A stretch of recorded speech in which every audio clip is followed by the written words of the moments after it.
If you are ever wondering if somebody is bullshitting you, a simple heuristic that you can use is to count the number of Germanic versus Latin words that they are using. I stumbled upon a Twitter thread talking about this over a year ago, and I've not been able to stop thinking about it since. I had to understand the history. You see, English is an interesting case because it is a Germanic language, but over the last 1,000 years or so, it has absorbed so many Latin-derived words that they now account for over 60% of the total vocabulary. Germanic words, by contrast, make up only 25% of the total vocabulary, but they account for over 80% of the words that we use in day-to-day life. Germanic words are going to be ones like hello, horse, water, house, tree. Meanwhile, Latin-derived words are like reconciliation, veracity, cognizance, manipulation. So where did these Latin words come from? Well, in the 5th century AD, when the Anglo-Saxons came over from Denmark and northern Germany into the British Isles, they spoke a Western German dialect known as Old English. It was, of course, a fully formed language similar to the other Germanic dialects that were spoken in the area. English continued to evolve throughout the British Isles until 1066, when William the Conqueror,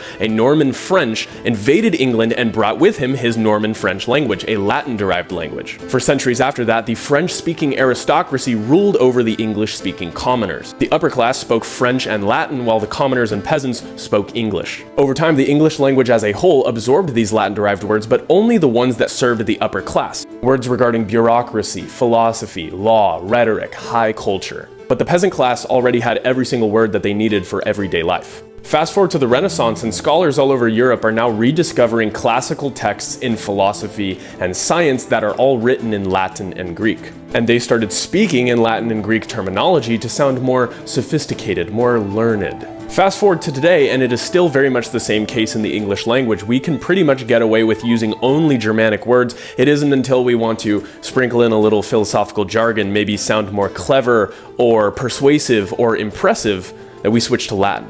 Almost anything that you want to say with Latin words can be said with Germanic ones, and if you can't, you're probably full of shit. Take the Latin-derived word misinformation, for example. You could easily just use the words lie or wrong, which are both Germanic-derived. But the word misinformation carries with it a sense of sophistication and superiority that those who enjoy using this word relish in.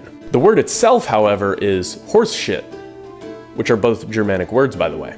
But what I find most fascinating is the fact that outside of bureaucracy or philosophy, nearly every single word in scientific or medical terminology is derived from Latin or Greek. But maybe that's just a coincidence. I'm kidding. Obviously, we can't just dismiss all of philosophy, science, or medicine because their language is Latinate. But it is a really great heuristic for spotting bullshit in your everyday conversations. Good luck trying to pull one over on anyone using purely Germanic words.